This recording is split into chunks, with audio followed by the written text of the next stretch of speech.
નમસ્કાર. ચાલો ઘર વિશે વાત કરીએ. ઘર એટલે શું? ફક્ત 4 દિવાલો અને એક છત?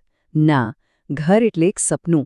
અને આજે આપણે એક એવી ફર્મ લિપિ આર્કિટેક્ટ્સ વિશે જાણીશું જેનું કામ જ છે આ સપનાઓને કાગળ પરથી હકીકતમાં ઉતારવાનું. તો ચાલો જોઈએ કે આ જાદુ થાય છે કેવી રીતે.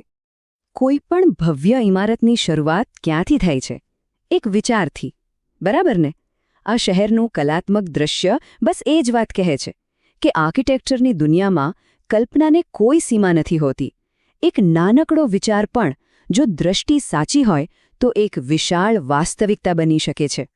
લિપિ આર્કિટેક્ટ્સની આખી ફિલોસોફી, એમનું જે મૂળભૂત દર્શન છે તે આ એક વાક્યમાં સમાઈ જાય છે. આર્કિટેક્ચર સપનાનું ચિત્રકાર છે. આ ખાલી કહેવા માટેની કોઈ ટેગલાઇન નથી, પણ એમના કામ કરવાનો પાયો છે. એ લોકો માને છે કે દરેક ઘર એક ભાવના સાથે જોડાયેલું હોય છે, એક સપનું હોય છે જેને એ લોકો સાકાર કરે છે. અને આ વિચારને જરાક આગળ લઈ જઈએ તો એમનો હેતુ વધુ સ્પષ્ટ થાય છે. એમનું કામ ખાલી રહેવા માટેની જગ્યા બનાવવાનું નથી, પણ એવી ઇમારતો બનાવવાનું છે જે આપણી સંસ્કૃતિ, આપણી માનવતાને દર્શાવે. એટલે કે દરેક ડિઝાઇનની પાછળ એક ઊંડો અર્થ છુપાયેલો હોય છે. તો સવાલ એ છે કે આટલા મોટા અને અર્થપૂર્ણ સપનાને હકીકતમાં કેવી રીતે બદલવામાં આવે છે? ચાલો હવે કેમ પરથી કેવી રીતે પર આવીએ અને એ આખી પ્રક્રિયાને સમજીએ જે એક વિચારને જીવંત કરી દે છે. જો દરેક મોટા સપનાને જમીન પર ઉતારવા માટે કેટલાક સાધનો તો જોઈએ જ. બ્લૂપ્રિન્ટ, પેન અને સ્કેલ, આ એ જ સાધનો છે જે કોઈ પણ કલ્પનાને નક્કર આકાર આપવાની શરૂઆત કરે છે. અહીંથી જ એક વિચારને ચોક્કસ માપ અને સાચી દિશા મળે છે. આ સપનાને સાકાર કરવાની આખી સફરને 5 સ્પષ્ટ ભાગમાં વહેંચવામાં આવી છે. પહેલો છે વૈચારિક તબક્કો, જ્યાં વિચારો અને જરૂરિયાતોને સમજવામાં આવે છે. પછી આવે છે ડ્રોઈંગ તબક્કો, જેમાં એ જ વિચારોને ડિટેલમાં નકશા અને 3D મોડેલમાં ફેરવવામાં આવે છે. ત્રીજો તબક્કો માળખાકીય છે, જ્યાં એન્જિનિયરિંગની મદદથી બિલ્ડિંગની મજબૂતી પાક્કી કરાય છે.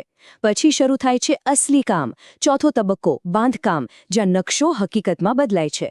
અને છેલ્લે પાંચમો અને સૌથી મજાનો તબક્કો ઇન્ટિરિયર, જ્યાં ઘરને અંદરથી સજાવીને એમાં જીવ પૂરવામાં આવે છે. તો ફર્મની આટલી મહેનત, એમની ફિલોસોફી અને આખી પ્રોસેસ પછી પરિણામ કેવું મળે છે? ચલો હવે એ જોઈએ કે આ બધું થઈને કેવા સુંદર અને નક્કર પરિણામો સામે આવે છે. અહીંયા જ તો ડિઝાઇનનો અસલી જાદુ દેખાય છે, ખરું ને? જુઓ, ડાબી બાજુએ જે ટેકનિકલ પ્લાન છે, જેમાં કાર પાર્કિંગ અને સીડી જેવી વિગતો છે. અને હવે જમણી બાજુનું 3D ચિત્ર જુઓ. એ જ પ્લાન, પણ કેવો જીવંત લાગે છે. કેટલી સુંદર રીતે એને વાસ્તવિક ઘરમાં ફેરવી દેવાયો છે. બસ આ જ તો છે કાગળ પરના સપનાથી લઈને વાસ્તવિક ઘર સુધીની અદ્ભુત સફર. ચાલો બીજો એક ઉદાહરણ જોઈએ. આ પ્લાન અને એનું પરિણામ એ બતાવે છે કે દરેક પ્રોજેક્ટ કેટલો અલગ અને ખાસ હોય છે. અહીંની ડિઝાઇન, લાઇટિંગનો ઉપયોગ અને જે આધુનિક દેખાવ છે એ પહેલાંના પ્રોજેક્ટ કરતાં એકદમ અલગ છે.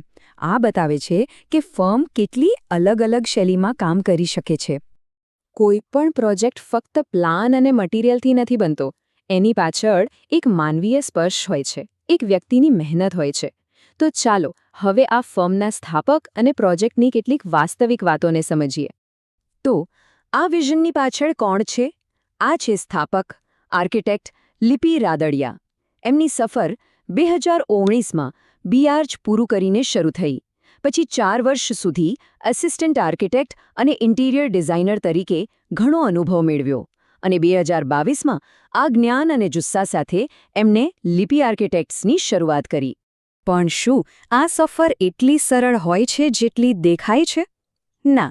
સપનાનું ઘર બનાવવાની પ્રક્રિયામાં ઘણા પડકારો અને ઘણી જટિલતાઓનો સામનો કરવો પડે છે.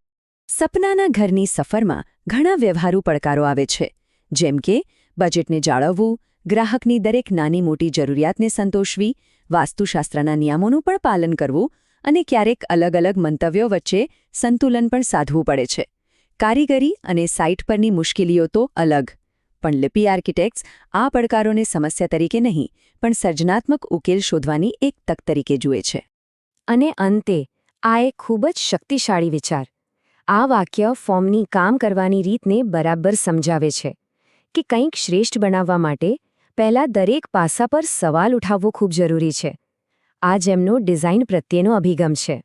તો જો કોઈ પોતાના સપનાના ઘરને હકીકતમાં બદલવા માંગતું હોય તો અહીં લિપિ આર્કિટેક્ટ્સની સંપર્ક વિગતો છે, કારણ કે એક સુંદર ઘરની શરૂઆત માત્ર એક વિચારથી નથી થતી, પણ એવા કોઈ વ્યક્તિથી થાય છે જે એ વિચારને સમજી શકે અને સાકાર કરી શકે.